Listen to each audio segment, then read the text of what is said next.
For those that don't know, this is Dr. Max Blumberg, originally from South Africa. He is the founder of HR analytics consultancy, Blumberg Partnership, with it being or rather he is its namesake, of course, focusing on workforce transformation through data-driven analytics.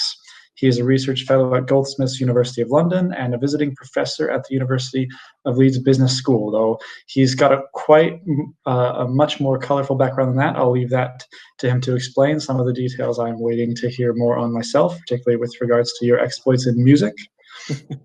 And his presentation is called Recruiting the Perfect Employee, a combination of science, technology, and magic. So, Max, Dr. Blumberg, whichever you prefer, if you're happy to proceed, then I will cede the floor to you.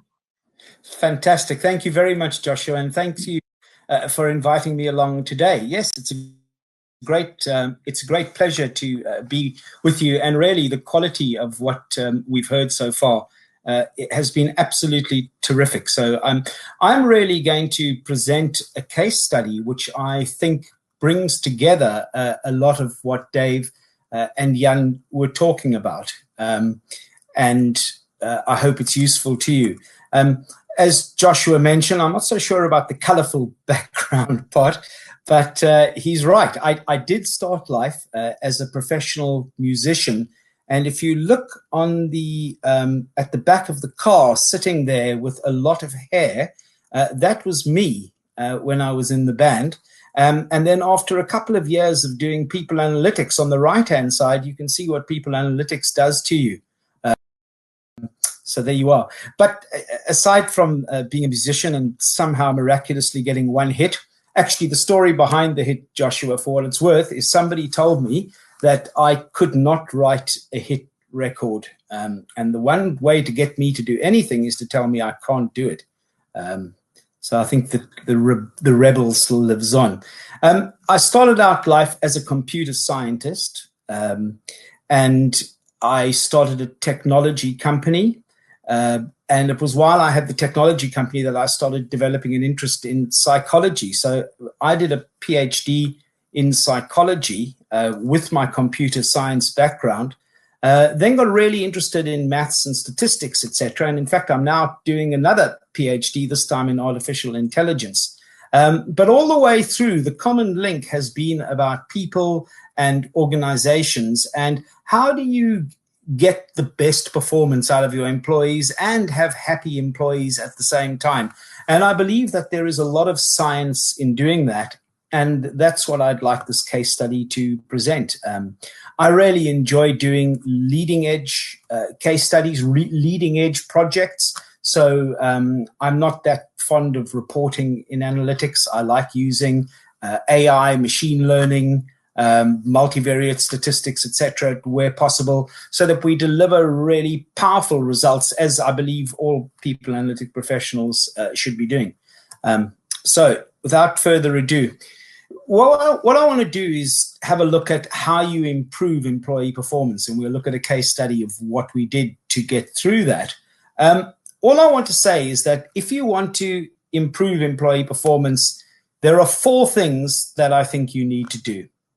The first thing is that you need to find a performance measure where there's a problem. So it might be your call centers, that you're not getting the right kinds of performance, time to close, retention rates of customers, acquisition rates. It might be your engineers, that you're not getting successful rates on customer feedback or number of cases being closed. Any performance measure, the most common performance measure that we know about usually is performance ratings, as in your annual performance review. Or if you're Gen Y or Gen Z, your daily or hourly performance review. But whatever, that's what we think of as performance, and we'll look at that a little bit. So you find a problematic performance measure, and then you rank your people on that measure. And that's what this picture in front of you is all about, is that you put the people with the lowest ratings or rankings down here on the left, and the people with the highest rankings on the right-hand side. So in a sense, you could say they're going from tall to short. Now, I'm not saying that short people have got low performance and that tall people have got high performance. I'm just doing this to indicate you sort the people. once you've got your performance rating sorted from low to high, then all you have to do is put a line through the middle, which is what we call the median in statistics, if you're interested in that sort of thing. And you say, what is different about these low performers? What is different about the short people compared to the tall people? And once you know what is different about them, you can then build a people process, recruitment, training, succession planning, career development, some sort of process which takes into account those differences. So if it's training, let's say that all of the people on the right-hand side here, let's say that they have all had a lot more training than the people on the left-hand side. Well, then if you want to improve performance in your workforce in this particular group, all you do is make sure that the people on the left-hand side get as much training as the people on the right-hand side. And if your statistical model validates that, you have improved performance. It's really as simple as that. 4 steps. What is the problem? What is the people process that we need to fix? Is it recruitment, training, etc.? What is the difference between low and high performers in that process, and create a new process? And here are those 4 steps, and we'll be referring back to these as I go through the case study where we implemented this. Step 1, as I said, start with a problematic performance outcome. Step 2, which people processes lie behind the problematic performance. Step 3, what are the differences between high and low performers in this process? And 4, use these differences to implement a new improved process. Joshua, can I just ask you, is the screen maximized, or can I push a button here so that we get animations, etc., as a matter of interest? They should be able to see your video at the top right of the presentation, but I'm not sure if you want to try to introduce video or not. I mean, it would have I don't want to introduce the video. I just, can I maximize the screen as I would in PowerPoint so that I get all of these slides have got animations on them? It's not critical or anything like that. If I push the right arrow, theory, it should bring the next animation on. Are you in presentation mode on your side? Sorry, everybody. It doesn't make a difference. I think if it's not something you're able to do when you click along at the bottom, that's probably not something that's available. No problem. No problem at all. Let me just have a look to see here if there's a button that says presentation. No problem. We'll carry on and we'll do that here. So let's have a look at the company that we're talking about. And it's Rentokil Initial. And interestingly, a lot of this work was done in Cologne in Germany. So I spent a lot of time. It's a global project. But one of the Rentokil Initial's large centers is in Cologne. So if you don't know who Rentokil Initial are, Rentokil part of the business is about pest control. So that is about killing things. And actually, the Latin word entomology is about insects and so on. So it's ento-kill.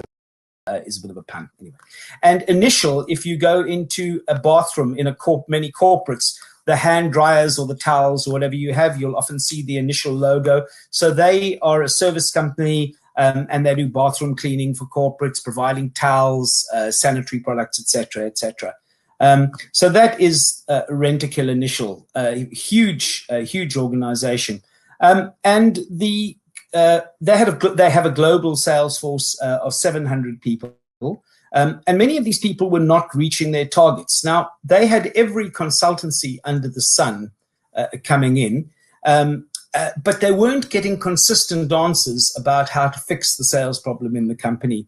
And the CEO, a guy by the name of Alan Brown at that stage, said there must be a scientific way to fix this. At which point, the HRD, who I knew, I don't know how I knew him, he came to me and said, Max, you've just finished a PhD in psychology.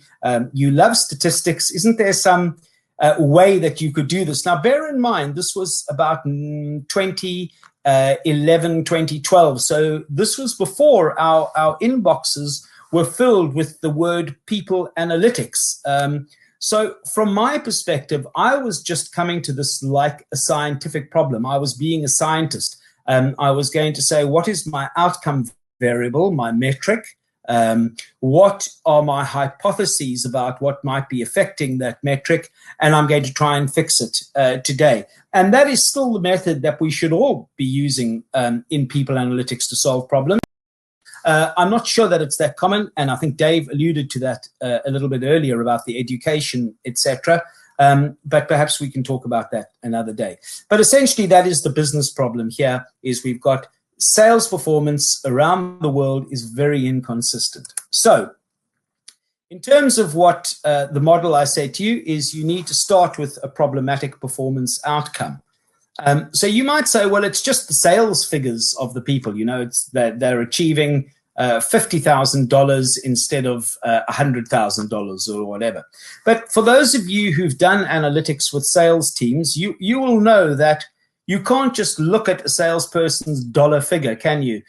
Because their sales figure might be because they've got a fantastic sales manager that's helping them. So it doesn't reflect their potential as a salesperson. It's more a reflection of their sales manager. Or maybe that salesperson got a really good patch that the previous salesperson had built up, and they're just living off the work of the previous person. So what you need to do generally when in any people analytics project is that your outcome variable needs to be what I call a basket of metrics. And in this case, you can see the basket that we use. You might well choose a different basket depending on what the problem is that you're facing. So I'm not saying that this is the one basket that you need to use. This was the correct basket for us. The first column is quite interesting. I thought it's the annual performance score from their performance rating. I don't believe in these at all. None of the managers believed in them either, even though they were doing it. But because they had just spent 2 million euros on a new performance management system from a very well-known human capital consultancy, the boss said to me, Max, you had better include the performance scores. Otherwise, it looks like we've wasted 2 million. I said, no problem. I'll put them in. And we'll just give them a lower weighting. The next trick that we used, if you like, is that I asked the first line managers, this is rank 1, I asked the first line managers if they would rank the salespeople from the highest potential, we'll call that a 6, to the lowest potential, and we call that a 1. So we say, who's the best? If you look at it, if you look at our sort of left to right there, tall to short, you say, who is the best person in your team? And they'll say that is Mohammed. And who is the weakest person in the team? And they'll say that's Lee. And then you'll say, who is roughly halfway? And then you'll say, who sits between the top one and the middle one? And so on until you end up with from highest to lowest. And then you just have to, if there are 18 people in the team there, and you're ranking 1 to 6, then 18, 17, 16 will be a 6, 15, 14, 13 will be a 5, 4, 3, 2, 1, etc. So if you look at this diagram here of the people tall to short, this lot here, we'll call them 6s. This next lot are 5s, 4s, 3s, 2s, and Danny DeVito is a 1 at the end. Then the next kind of trick that we did was we also got the second line manager to do exactly the same exercise and to rank the salespeople. Now, you might say, why do you want to get a second ranking? And the reason we do that is that what happens if the first line manager is really biased against one of the team or really in favor? So what we wanted to do is to sense check. And actually, that turned out to be a really good idea. Because if you look at this David J here, you can see that the first line manager has said he's fantastic. He's in that very top group on the right-hand side. But the second line manager says, oh, he's absolutely terrible. He's got no potential at all. He's a 1. And so you start wondering, are we even talking about the same person? And what we would do is we would fire off an email to both of those managers, and we would say, could you sort out why you've got such a different view of David J? And that conversation is so critical for people analytics, because what it forced the managers to do is to say, what does good look like? Because the one might say, well, I gave him a 6 because he's always early for work. and the second line manager would say, well, I gave him a 1 because his sales are rubbish. And they would then say, so you think that sales is more important than coming early to work, which seems obvious to me. But as you can see, if you can get your managers to have conversations about what good looks like, then you have a decent outcome metric. And as anybody in statistics will tell you, if your outcome metric isn't correct, the whole study is flawed. And then finally, I included a column for tenure, how long the employee has been in the organization. Now, you might say that's really unfair to include tenure, and I'll explain to you why I include it in a second. So if you add up all of these scores here, the 4, 4, 6, 6, you get the total score. Now, why do we include tenure? Well, I'll tell you why. Because you can see here is that the shortest people, Danny DeVito and co., they've definitely all got a low performance score, low ranking, and a short tenure. In other words, a low number, a 1 there. The high people have clearly all got high performance, long tenure, high rank, 1 and 2. The people in the middle are more interesting. They are a mix of highs and lows. And so what we are saying is, what is the difference between the low performers and the high performers? All we're saying is that the more towards the right-hand side you are, the longer you've probably been in the organization. Now, why is that important? Because when you are recruiting people, you want to recruit people that are going to stay in your organization, who fit into your culture. And that's what these people are, right. They are high performers, and they are people who have stayed with the company, and that's what you recruit. So whenever you're doing people analytics for recruitment, for example, you should always think about, can we bias the scores towards our high performers who've been here for a while? Okay, so the next question, as you might recall, is to find out, well, which process is letting us down, which is causing this high variance in performance? And so I made the mistake, because this was the first time I'd ever done one of these projects. I made the mistake of asking the sales directors around the world at Rentokil about what process was the problem. The Americans said to me, oh, it's all about sales retention. We don't have good retention because it takes 18 months for salespeople to learn their trade, but they never stay here for 18 months, and so they leave. And so, the high performers are people who stay with us, and the low performers are people who leave. In Asia, the Asian director said, it's all about our training is really bad. We need to improve our training performance, our training in the company. So the high performers have had good training, and the low performers have had weak training.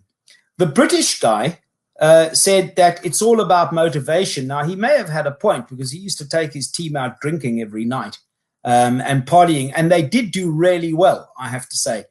So there was a good argument that engagement and motivation, maybe that is the thing to look for. And the Holland guy said to us, and I love his words, he says, salespeople are eager, hungry, arrogant, angry, lazy, extroverted, naughty individuals who love recognition, compliments, cars, and money. He calls it the coin-operated hypothesis, that you put money into salespeople like a slot machine, and they work. And if you stop putting money into them, the salespeople stop working. So what that taught us really early on is that there was absolutely no consensus at all amongst the directors about what the problem was. So we needed to find a way to open it up to the whole sales force to ask them. And briefly, I just want to show you a model that we use. And I've written quite a lot about this. It's quite a well-known model now and quite well used. But what the model says is that you start in a company with a number of people processes, like you've got career development and competency management and recruitment and learning and development and reward. And the reason that you've got these processes is so that you can develop a set of workforce capabilities like engagement and performance and leadership capability and so on. And the reason that you want those capabilities is because they are what give you your 4 key performance drivers in any company, which is productivity, quality, which is the extent to which your products and services meet the needs of your market, innovation, and customer growth, depth, and share of wallet. And the reason that you want these key performance drivers is that that is what gives you your revenue, your return on investor capital, return to shareholders, etc. So just to summarize that, is that if you have the right people practices, processes, if you like, in your company, that will give you the workforce capabilities you need to enable your key performance drivers, which will give you the business outcomes you need. And if you are doing people analytics in an organization, you should always be working backwards through that chain. You should always be saying, what is the business problem? We have a problem with revenue in this particular case. Now, then you say, which of our key performance drivers is letting us down? Oh, it's productivity and customer growth. Okay, well, which of our workforce capabilities is getting in the way of our productivity and customer growth? Oh, it's because we got very bad engagement, leadership capability, and talent management. Oh, well, which of our processes is causing us to have bad engagement, leadership capability, and talent management? So when you explain the model, you say the processes enable your business outcomes from left to right. But if you are looking to fix a people process using analytics, you start with the business problem on the right and you go left to identify which is the problematic process. So what we then do to use, how do you use that model in a practical way? Well, our first naive version of the profiler was this. All we do is we ask the whole sales force, absolutely everybody in the sales force. We say, thinking about your recruitment process, how important is recruitment for achieving the sales targets? And the second question is, how good are we at recruitment in the organization? So how important is recruitment and how good are we at recruitment? So if recruitment is important, but we are very bad, then we know we've got a problem with that. And so I got scores here from all 700 of the people, plus the sales managers, plus the whole line, all the way up to the CEO to do the score. We normally interview the senior directors, and I plot them on a graph. So here, from going from left to right, you can see this is how important is the process for getting sales. And going downwards here, how good are we at it? So here we are very, very bad, and here we are very good. So what we are looking for is which processes are important, the right-hand side, but we are very bad. And you can see very clearly that recruitment, very important, and we're very poor. And the next one was induction or onboarding. And so we knew that we needed to be working on the recruitment process, which showed us that the Hollander was right. You know, salespeople, we're not recruiting eager, hungry, arrogant, angry, lazy, extroverted, naughty individuals who love recognition, compliments, cars, and money. So he hit it on the head, and we could prove it now from the perspective of the sales force. A lot of people, by the way, say to me, but Max, that's just the opinion of the sales force. And my answer is, well, if we think that actually it's the career development process rather than recruitment, and we fix the career development process in that organization, do you think that we're going to have the managers and the salespeople behind us when they all believe it is the recruitment process? So there's another very important principle. The first thing to fix in an organization is what the majority of the employees feel. You can always circle back and fix these other processes at a later stage if you want to, but it's really important for engagement to fix what the people tell you is actually wrong.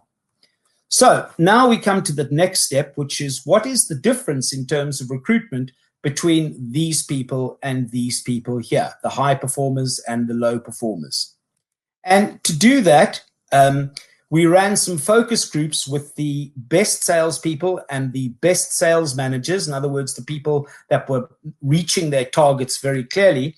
And they gave us some very interesting words. They gave me the stuff in black. So they said they were organized, disciplined. The good ones were planners. The good ones were listeners, et cetera, yeah. And I, as a psychologist, then grouped those into categories, if you like, for psychometric testing. So, you know, these three represent conscientiousness if you're using what they call a 5-factor model, adversity quotient, et cetera, et cetera. And we also did, as a matter of interest for those of you who that look after sales forces, we also looked at what are the difference between hunters and farmers. If you're not familiar with sales terminology, a farmer is an account manager, somebody who looks after an existing account, whereas a hunter is the person that goes out and wins new accounts. So it's quite important to know what are the difference between your hunters and farmers. And from all of these lists, we spent a long time trawling the market looking for tests which meet those criteria. So what is the fewest number of tests that measure everything here? And it boiled down to a personality test. You can see a workplace needs and motivation, strategic and tactical ability and interest in sales, customer orientation, and cognitive ability, which is basically IQ tests. And what we did was we then put those tests into a model. In those days, we used binary logistic regression. Today, we might choose to use a random forest or something simple. We certainly used multi-level modeling. If you don't know what that is, please do look on my LinkedIn profile. I've written an article about multi-level modeling, which is essential to use nowadays. And always has been in organizations where you've got groups of people. And the results of that regression, the question we want to know is which of these tests is best at distinguishing between the high and the low performers. That's what we are asking the regression. We hope that one of the tests is good because there's no way to know beforehand whether we've done that. We've chosen the tests very carefully, so they must be multilingual, they must be peer-reviewed, in other words, by academics to show that it's true, because the vendor will always tell you that the test is fantastic, but you actually want to peer-review it to test if that's true, etc. So, with that in mind, here were the results of the tests. You can see that strategic and tactical ability on this group were able to distinguish with 55% accuracy between the high and the low performers. Now, if you consider that if you flip a coin 100 times and you guess heads or tails, you'll probably get it right 50% of the time anyway. So 55 is not very different to what you would get if you were guessing.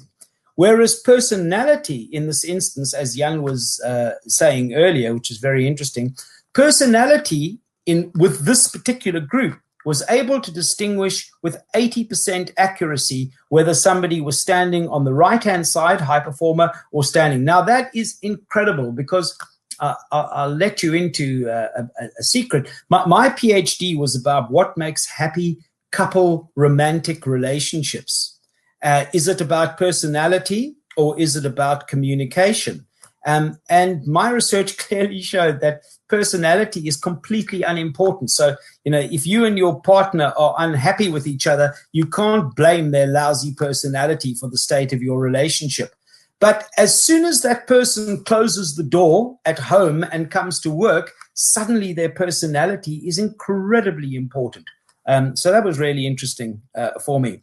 So now that we knew it was personality, we could take those personality traits and build them into a new sales process. And this is where we built the process. And most of you will recognize these. You can see we used the information that we got, and it differs by country in multi-level modeling. So there's one overall model, but it differs by country. It gives it different weights, etc.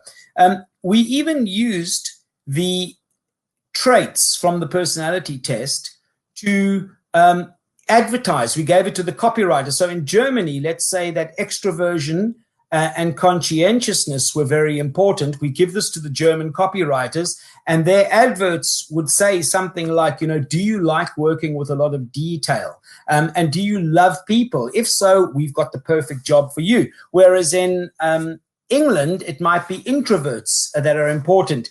And so the advert would read, for example, are you somebody who's very independent, enjoys working on your own? We've got the job for you. So we were even able to use it for the advertising. Obviously, we also used it for psychometric testing here in step 5. So we got full value out of the tests that we got. That we used. By the way, most of the vendors gave us the tests for free.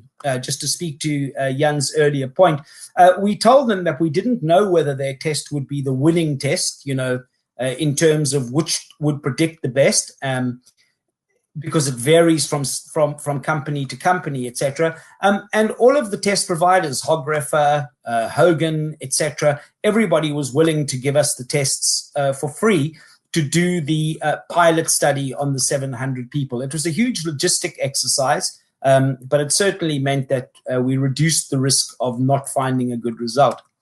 And you can see the results of the exercise are here.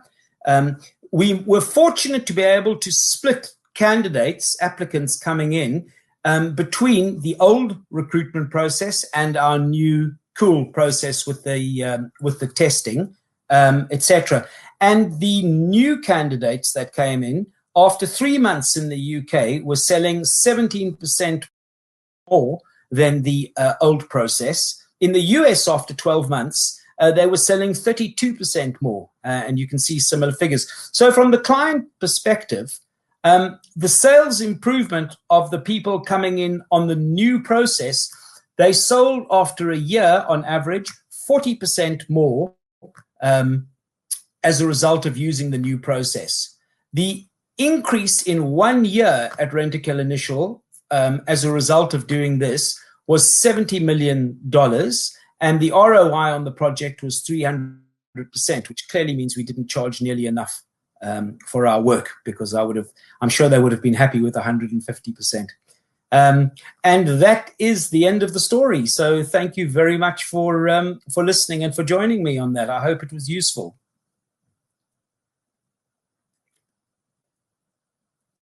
Thank you very much, Max. Very interesting. Sure. So as before, everyone, if you have any questions, please feel free to type them in the chat and I will read them out for Max. So a question I had is, you talk about the difference between countries in terms of the lack of consensus and then the resulting sales performance. Are there any factors that you believe could be causing these variants across countries, or is it more down to a particular team or the context? I think all of those are factors, in fact, Joshua. I mean, there are cultural differences that we know about, for example, between, well, you're from the States, I'm originally from South Africa, and in England. There are even differences between the north and the south of England. So we might find that, you know, for example, when northerners come to the south, they find southern people very conservative, very quiet. They don't talk to each other. They're not very sociable. So we would say that if a salesperson from the north behaved like a northerner selling in the south of England, they would get a very strange reaction. You need to adapt your behavior to the culture or the context that you're working in. So I guess what we're saying is that a global profile is really bad in most jobs, because what we're saying is, does what it takes to be a successful salesperson in Greece, is it different to what it takes to be a successful salesperson in America? And the answer this exercise clearly showed is absolutely. I would say that it may even be different. What does it take to be a high-performing accountant in Greece? Compared to America, I would guess that's different. And in fact, the answers even differed within Rentokil, that what it took to sell the pest products in Rentokil to perform well is very different to what it took to perform well selling Initial. So in England, when you're recruiting for the Rentokil part of the business, you recruited very different people to what you recruited in the Initial part of the business. So those differences are absolutely important, and you should take them into account is the answer. I see. Are there circumstances where, in one of your earlier slides, you suggested that the training program was perhaps not so effective or efficient, right? Yeah. Are there circumstances where that may be different, where they could have a significant impact on their performance, or is that more of a blanket case, if you know what I mean?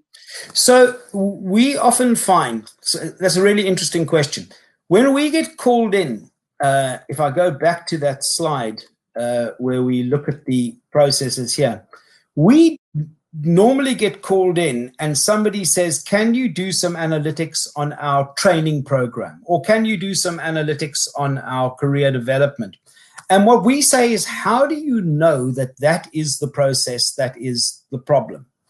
We then run this human capital value exercise so that we can get an output like this to show us what the employees believe are the problem. And the employees are usually the best people to tell you, because they're the ones going through these processes. I mean, if your employees don't know about the quality of your processes, who does in the organization? Mm-hmm. Now, I would say that the most common call that we get is for recruitment, actually. People say, can you help us design a recruitment process? Very often, it isn't the recruitment. They're wrong. It's the training process that is the problem. What do you do, though, as a consultant, Joshua?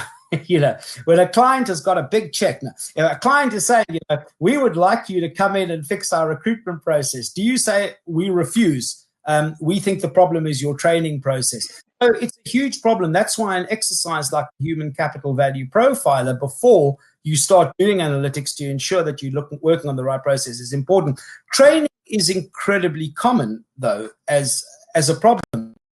So we find that, and training, I'll tell you why I think it's often bigger than recruitment, because the training that they do in Greece is often very different to the training that you get in the US compared to the training you get in the UK, compared to the training you get in Asia. Training is something that's very difficult to standardize. Of course, if you're using an e-learning platform or digital platform, that makes it easier. But in interactive skills like sales, I would argue, especially B2B sales, is a very interactive process. So therefore, there's bound to be some classroom, or there should be some classroom. In fact, there's some really interesting research showing where classroom training is much better than online training. So really, I'm working with a retailer at the moment where we're looking at this, and some amazing findings how in retail, classroom training in many instances is much better than digital training. So the bottom line is that training is quite difficult to standardize. And if you don't have standardized training around the world, and if it's not aligned with the needs of the culture in the country that you're working with, you'll often get huge disparities in performance. So training and recruitment are normally critical. But, that's not to say that career development isn't important if you're looking at retention in an organization, etc. So it really depends. You need to do this kind of exercise to confirm, if you like, that you're about to fix the right process. Otherwise, you end up spending a lot of time and a lot of money fixing something that's down here that you're obviously not going to fix something that you're doing well and that isn't important. But it is amazing how many companies work on processes that are actually serving them reasonably well. So, yeah, it's a great question. Okay. Just out of interest regarding your academic research, why do you think, because I'm sure you thought about it a lot, why there's this disparity in importance of personality between, say, personal and professional relationships? Or in other words, what makes it so important in the professional world as opposed to the personal world? I'm not often stumped for an answer. We don't know. As Dave will tell you. I just don't know. I don't know. I wonder if it was because we used logistic regression rather than linear regression, but I'm terrified to admit that the technique we used could make such a difference, because that means that in one of those contexts we used the wrong technique, and generally they'll give you a similar answer. Maybe it's just something to do with the cells that make up human beings. When you are in the chemicals that are released in our brains, the pheromones, etc., that come into action when we are in a romantic relationship are hopefully not present when we're at work. And those hormones may be mediators, if I use a very statistical term, that hormones mediate the relationship in relationships and don't come into play at work. But I find it really hard to believe that, the question is, do hormones come into work? So if you have a manager that you get on really well with, I'm not saying you're going to have a huge amount of oxytocin suddenly flooding your brain and bonding with your manager. But, I'm not sure that some of the feelings we have at work are that different to the feelings we have at home. So to the extent that you, Joshua, believe that our feelings at home and our feelings at work are really different, that would be a suitable explanation for why personality is important in one and not in the other. If you believe that, in fact, that the feelings are quite similar at work and home, it's just a question of degree, then you would say that personality should be important in both. But it's a great idea for a study if you're looking to do a PhD. Well, it's very much not my field, but I'll give it a thought anyway, just because. I'd love to supervise if you do.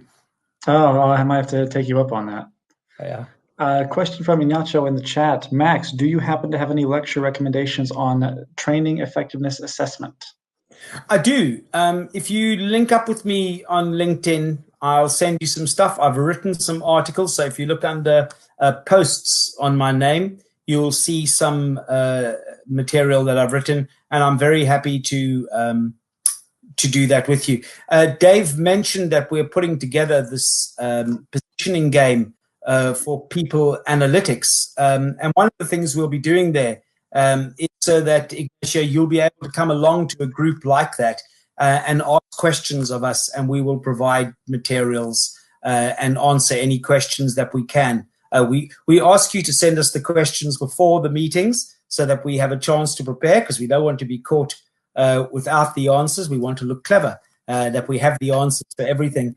But do look out for Dave will be putting some times and ways that you can get hold of material from us. And you're welcome to ask questions about any aspect of HR or people analytics. And if we can't answer it, we will bring in other experts to help. So we might bring in, Alec Levinson from the University of Southern California, or Jan, if it comes to, testing, etc., Joshua, and so on. So we will find experts. It will be a forum which solves your problems, and we'll find experts to do those for you.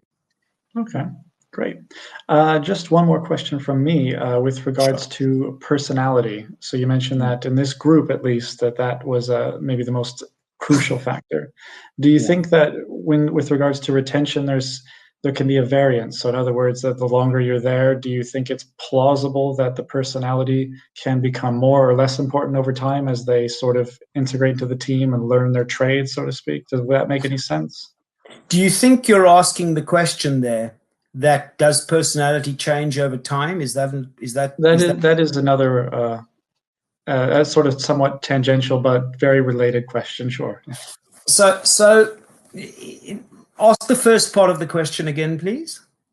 So in terms of employee retention, does personality, say in the first month, would you say that personality would be more or less important than 18 months at the end of that sort of period of time? So to speak? Okay, that's a great question. So if you think back to more of the relationship research that I was looking at, so there you've got personality in interaction with environment, where the environment is your relationship that you're in. What we showed there is that over time, personality is never important, although it may be important at the beginning, because when you meet somebody, relationships of similar personalities have much higher satisfaction scores with the relationship. However, we're usually attracted to people who are unlike us, which is not good. So the thing that attracts you in the beginning is the thing that drives you apart in the end. I can well believe, and this is a hypothesis on my part, is that conscientious people are more likely to stick out the job for the first month, even if the organizational environment is really bad. However, if the organizational environment gets bad enough, even a conscientious person is going to leave the organization at that point. So I would be willing to bet that if you look at the personalities of people that leave an organization, you'll probably find that conscientious people are the last to leave. They stick it out the longest, to answer your question. I see. And the answer is, don't rely on personality for fixing retention. You should probably think about relying on organizational factors to career development, have nice flexible working, nice managers, etc., etc. Don't rely purely on personality for it.